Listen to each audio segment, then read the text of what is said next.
वाराणसी के ठीक अंतिम छोर पर एक छोटा सा गांव है। इस गांव के अधिकतर लोग जाकर शहर में बस गए हैं। अब गांव में बहुत कम ही लोग रह गए हैं, जिसमें बुजुर्गों की संख्या ज्यादा है। लेकिन गांव का वातावरण शहर से बिल्कुल अलग और बहुत शुद्ध है। चाहे सुबह हो या फिर शाम, पंछियों की चहचहाहट से ही शुरू होती है। उस गांव में अभी भी लोग खेती करके ही अपनी जीविका चलाते हैं। इस गांव में भोला चाचा की चाय की एक छोटी सी दुकान है, जहां अक्सर गांव के बूढ़े बुजुर्ग लोग आकर चाय पीते हैं और अपने जीवन के किस्से एक दूसरे को सुनाया करते हैं। शाम के 7 बज गए हैं और भोला चाचा की दुकान पर सुखिया चाचा और शैलेंद्र चाचा बैठे हुए हैं। तभी सुखिया चाचा ने भोला चाचा से पूछा, भोला, एक गर्मा गर्म चाय डाल दो। तुम्हारी दुकान की चाय का स्वाद ही अलग है। शहर में तो सैकड़ों होटल दुकानें हैं, लेकिन वहां वो मजा नहीं मिलता। यहाँ तो चाय के साथ साथ अपनापन भी घुला रहता है। बस दुख इस बात का है कि गांव सूना होता जा रहा है। जवान सब शहर चले गए हैं। अब तो बस हम बूढ़े बुजुर्ग और खेत ही बचे हैं। सोचता हूँ आने वाले दिनों में गांव का क्या होगा। अरे सुखिया भैया, आप चिंता क्यों करते हैं? जब तक धरती रहेगी और हल चलता रहेगा, गांव की आत्मा कभी खत्म नहीं होगी। शहर में लोग चाहे कितनी दौलत कमा लें, लेकिन सुकून तो यहीं की मिट्टी में है। यही हवा, यही पंछियों की चहचहाहट, यही अपनापन शहर की दौलत से कहीं बढ़कर है। मेरी दुकान भी तो आप सबके बिना अधूरी है। भोला बिल्कुल सही कह रहा है। शहर में आदमी मशीन बनकर रह गया है। पैसा है लेकिन चैन नहीं। वहां लोग पड़ोसियों का नाम तक नहीं जानते, और यहां देखो 2 कदम पर अपनापन मिल जाता है। लेकिन हाँ, एक चिंता तो है, नई पीढ़ी गांव की जड़ों से जुड़कर रहना ही नहीं चाहती। बारिश अब धीरे धीरे हल्की हो चली है और दुकान पर चल रहे बातचीत के बीच श्याम और रघु भी भोला चाचा की दुकान पर पहुंच जाते हैं। वह भोला चाचा की दुकान पर आकर कहते हैं, अरे भोला चाचा, जल्दी से 2 कप गर्मा गर्म चाय बना दो। बाहर तो बारिश ने पूरा हाल खराब कर दिया। अच्छा हुआ आपकी दुकान जल रही थी, वरना हमें तो घर तक पहुंचने में मुश्किल होती। और साथ में एक आध किस्सा भी सुना डालो। गांव की रात, बारिश का मौसम और भोला चाचा की चाय। अगर ऊपर से कोई कहानी मिल जाए तो मजा 2 गुना हो जाएगा। कहानी सुनाने का काम हमारा नहीं, उसके लिए तो शैलेंद्र भैया बैठे हैं। इनके किस्से सुनोगे तो चाय से ज्यादा रोमांच चढ़ेगा। हाँ, शैलेंद्र के किस्से तो पूरे गांव में मशहूर हैं। लेकिन सावधान रहना, इनकी कहानियों से रात में नींद उड़ भी सकती है। बस तो तय रहा, आज हम शैलेंद्र चाचा की भूतिया कहानी सुनेंगे, चाय भी पिएंगे और मजा भी लेंगे। हाँ चाचा, भूतिया कहानी सुनाइए, पर देखिएगा इतनी डरावनी ना हो कि हम दोनों घर जाते वक्त खेतों में भूत देखने लगें। ठीक है, अगर सुनने का हौसला है तो सुनो। ये कहानी आज से करीब 30 बरस पहले की है।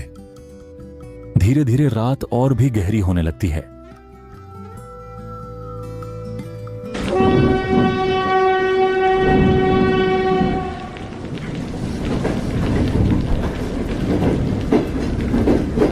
वैशाख की उस उमस भरी रात को मैं लोकल ट्रेन से उतरा था। घड़ी ने ठीक 12 बजाए थे। स्टेशन से बाहर कदम रखते ही झमाझम बारिश शुरू हो गई। रात काफी हो चुकी थी और मुझे पता था कि इस वक्त न तो कोई ऑटो मिलेगा, न ही कोई रिक्शा। इसलिए मैं स्टेशन से पैदल ही घर की तरफ निकल पड़ा। लेकिन घर बहुत दूर था, कम से कम 1.5 घंटे की पैदल दूरी। अंधेरी रात, सुनसान रास्ता और मैं बिल्कुल अकेला। पर मैं कर भी क्या सकता था? नौकरी नई नई लगी थी। इस नौकरी को पाने के लिए मैंने कितनी मेहनत की थी। अब पीछे मुड़ने का सवाल ही नहीं था। रात और भी काली होती जा रही थी। घना अंधेरा छाया हुआ था और बारिश रुकने का नाम नहीं ले रही थी।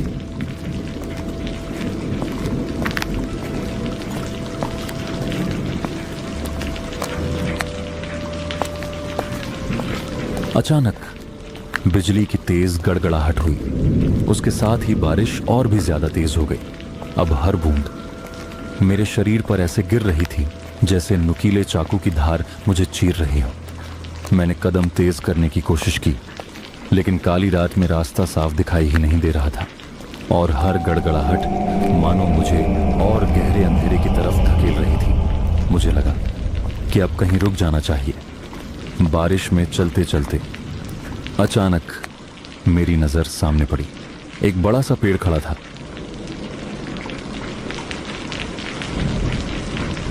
मैं दौड़कर उसके नीचे जाकर खड़ा हो गया, लेकिन वहां कुछ अजीब था। सन्नाटे के बीच कई तरह की आवाजें आ रही थीं।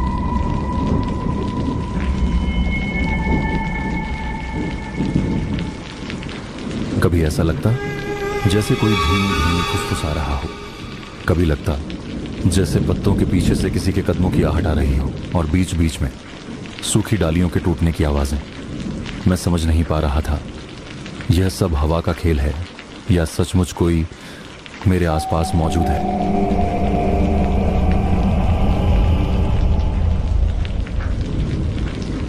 शायद आज अमावस की रात थी, इसीलिए चारों तरफ इतना अंधेरा था, इतना गहरा अंधेरा कि हाथ को उठाकर भी देखो तो दिखाई ना दे। बारिश रुकने का नाम नहीं ले रही थी, और उस काले अंधेरे में मैं सिर्फ उन्हीं अजीब अजीब आवाजों को सुन पा रहा था।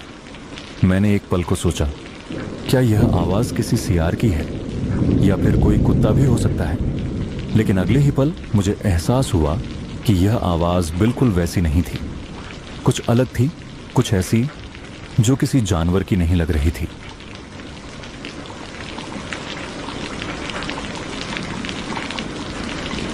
मैंने सोचा, खैर छोड़ो, मुझे क्या करना है, बस किसी तरह बारिश रुक जाए तो मैं आगे अपने सफर पर निकल जाऊं। करीब आधे घंटे बाद आखिरकार बारिश रुक गई। मैंने राहत की सांस ली और आगे बढ़ने का फैसला किया। मगर कुछ दूर चलते ही मेरी नजर उस रास्ते पर पड़ी जो मेरे गांव की तरफ जाता था। मगर उस रास्ते पर पानी भर चुका था, क्योंकि वह रास्ता कच्ची सड़क का था और वह अब पूरी तरह डूब चुका था, और बहुत ज्यादा बारिश हो जाने की वजह से पूरा रास्ता दलदल की तरह हो गया था। मैं खड़ा होकर सोच रहा था, शायद अब मुझे शॉर्टकट वाले रास्ते से ही जाना पड़ेगा। मन ही मन हिसाब लगा रहा था कि वह रास्ता थोड़ा पथरीला जरूर है, मगर दलदल से कहीं आसान रहेगा।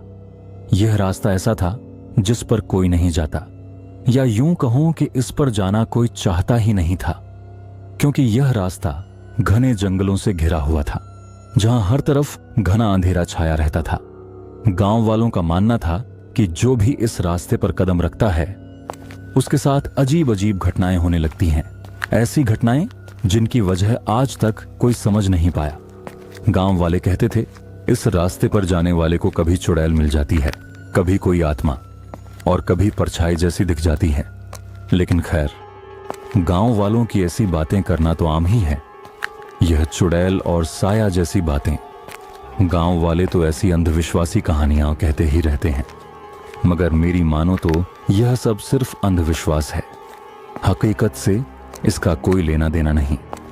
इस रास्ते पर अगर डर है तो सिर्फ चोर या लुटेरों का, क्योंकि यह रास्ता घने जंगलों से होकर गुजरता है, जहां दूर दूर तक कोई दिखाई नहीं देता।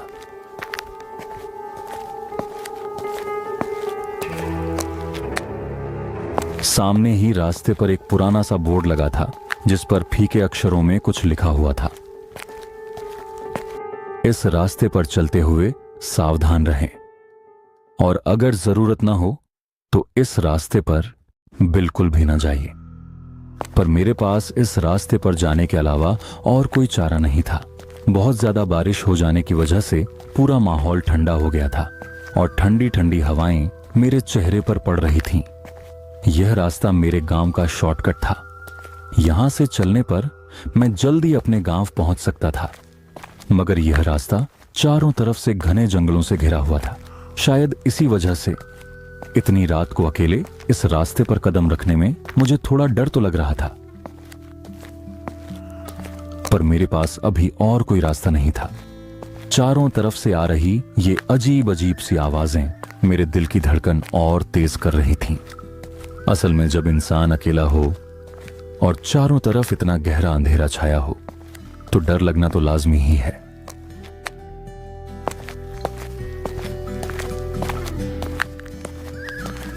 चलते चलते अचानक मुझे ऐसा महसूस हुआ जैसे कोई मेरे पीछे पीछे आ रहा हो।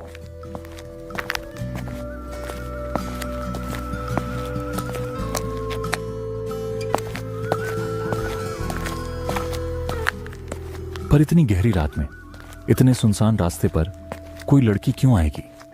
यह सोचकर मेरे कदम कुछ पल के लिए रुक गए।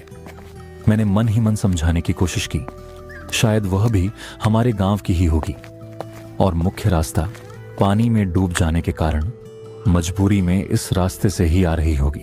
ऐसा सोचकर मैंने हिम्मत जुटाई और पीछे मुड़कर देखा, मगर यह क्या, पीछे तो कोई भी नहीं था। मेरे कदम थम गए। फिर यह पायल की छमछम जैसी आवाज मेरे पीछे से आ कहां रही थी। अब दिल की धड़कन तेज होने लगी, डर धीरे धीरे भीतर घर करने लगा। तभी अचानक सन्नाटे को चीरती हुई किसी औरत के रोने की धीमी सी सिसकियां मेरे कानों तक पहुंची।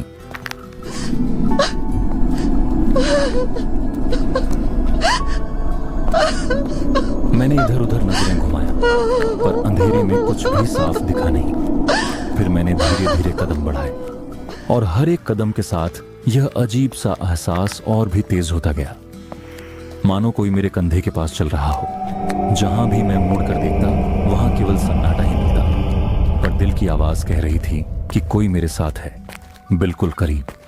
तभी मुझे डरावनी फुसफुसाहट सी सुनाई दी।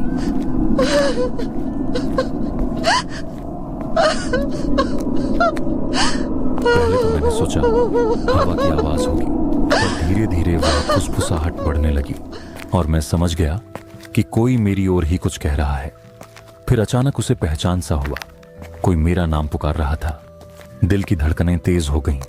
मैं अपनी चाल बढ़ा गया, पर आवाज मेरे और भी नजदीक आती जा रही थी। तभी एक तेज बिजली की चमक हुई और उसी एक पल के लिए मैंने उसकी एक धुंधली परछाई देखी, एक आकृति जो चमक में एक झटके के लिए बिल्कुल साफ दिखी और फिर से अंधेरे में खो गई। मैंने गौर से देखा तो रास्ते के बिल्कुल बीचों बीच कोई आकृति झुकी हुई सी बैठी थी और वो फुसफुसाती आवाज मानो उसी के गले से निकल रही हो। मैं दूर ही ठिठक कर रुक गया। हिम्मत जुटाकर कांपती आवाज में पूछा, अरे तुम कौन हो? यहां इस अंधेरे में अकेली क्यों बैठी हो? इतना रो क्यों रही हो? मुझे बहुत डर लग रहा है। ये रास्ता बहुत सुनसान है, चारों तरफ बस अंधेरा ही अंधेरा है। डर? हाँ, ये जगह सच में डरावनी है। लेकिन तुम इतनी रात को यहां कैसे आ गई? तुम्हारा घर कहाँ है? घर तो आगे है, लेकिन ये रास्ता बहुत लंबा और सुनसान है। मुझे लगता है जैसे कोई पीछे पीछे चल रहा है। आपको डर नहीं लगता इस रास्ते पर? डर तो लगता है, कौन कहता है कि नहीं लगता, लेकिन डर को काबू में रखना पड़ता है, वरना ये अंधेरा हमें और भी निगल लेगा। काश मेरे पास भी आपकी जैसी हिम्मत होती। हाँ, अकेलापन सचमुच डर को बढ़ा देता है। हिम्मत अकेले नहीं आती, साथ से आती है। चलो अब रोना बंद करो, मैं तुम्हें तुम्हारे घर तक छोड़ दूंगा। जब तक मैं साथ हूं तुम्हें कोई छू भी नहीं सकता। वह मेरे साथ चलने को तैयार हो गई। अब हम दोनों उस सुनसान रास्ते पर कदम बढ़ाने लगे।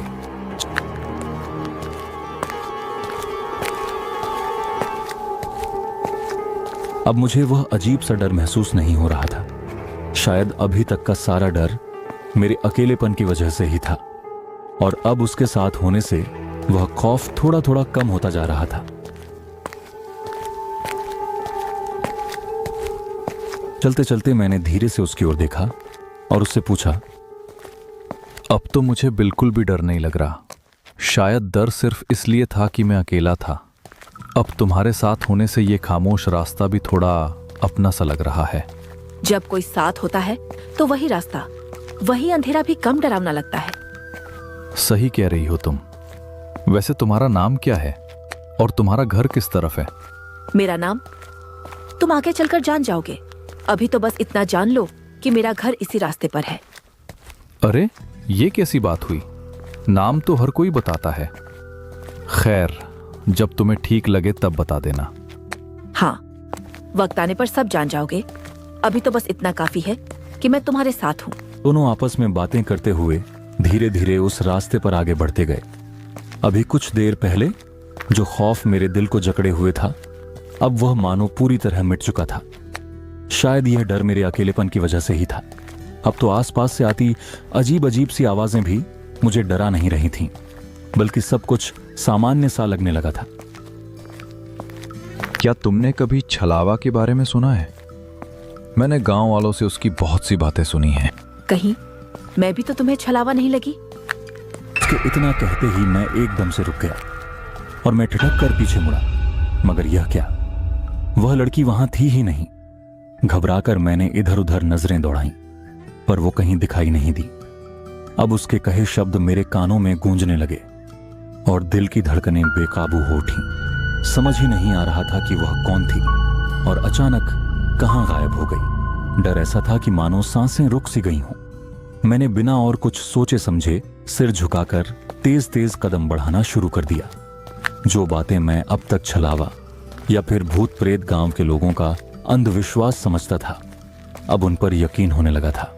डर के मारे मेरे हाथ पांव बुरी तरह कांप रहे थे। अब मेरी बस एक ही कोशिश थी, किसी तरह इस रास्ते को पार कर लूं। तभी अचानक पीछे से आई उस अजीब आवाज ने मेरे होश उड़ा दिए। मैंने हिम्मत करके पीछे मुड़कर देखा और दंग रह गया। वो लड़की फिर से वहीं खड़ी थी। इस बार उसकी मौजूदगी ने मेरे भीतर डर को कई गुना बढ़ा दिया। तो तुम तो अभी यहीं से गायब हो गई थी। आखिर तुम कौन हो और मेरा पीछा क्यों कर रही हो? डरिए मत, मैंने कहा था ना, मेरा नाम और मेरी पहचान आप आगे चलकर जान पाएंगे।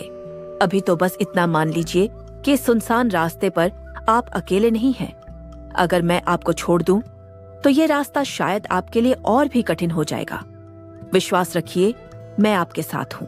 लेकिन मुझे कुछ नहीं जानना, बस मुझे अकेला छोड़ दो। मैं अपना रास्ता खुद तय कर लूंगा। मैं आपको डराना नहीं चाहती, बस अकेले इस रास्ते पर आपको छोड़ भी नहीं सकती। मैं चाहकर भी कुछ बोल नहीं पा रहा था। आखिरकार कांपती आवाज में मैंने उस लड़की से कहा,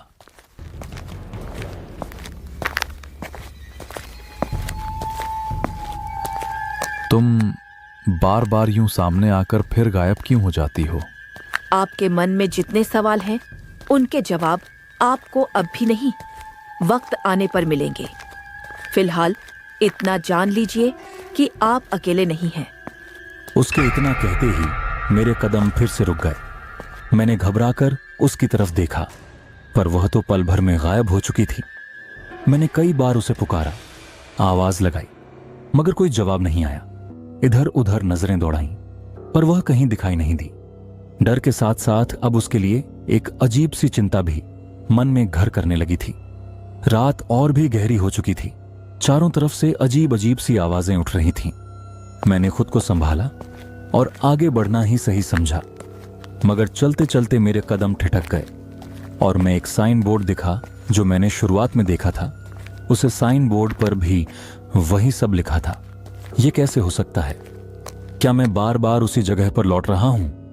यह रास्ता तो खत्म होने का नाम ही नहीं ले रहा था। मैंने चारों तरफ नजर घुमाई तो पता चला यही तो वही रास्ता था जहां से मैं निकला था। कुछ समझ नहीं आ रहा था।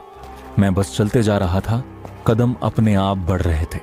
तभी पीछे से पायल की वही छम छम सुनाई दी, वैसी ही आवाज जो रास्ते की शुरुआत में मुझे मिली थी।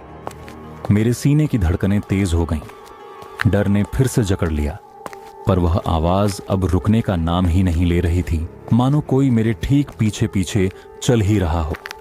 तभी उसने मुझसे पीछे से ही कहा, कहा था ना, ये रास्ता इतना। वो आवाज अचानक पहचान में आ गई, बिल्कुल उसी लड़की की आवाज। जितना सोच मैं पीछे मुड़कर देखा और जो नजारा सामने था वह कहर सा था। नहीं हूं मैं। अब तुम सच्चाई देख सकते हो। अब जब देख ही लिया है मेरा असली रूप, तो बचकर कहां जा पाओगे? ये रास्ता मेरा है और इसमें जो भी आता है कभी लौट कर नहीं जाता। कहा था ना, ये रास्ता मेरा है।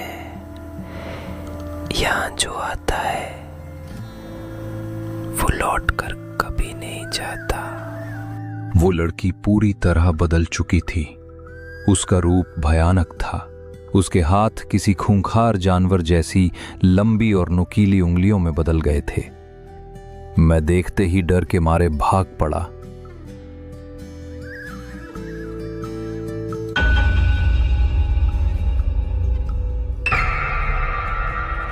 सीने में धड़कनें उछल रही थीं, सांसें तिनक तिनक कर आ रही थीं।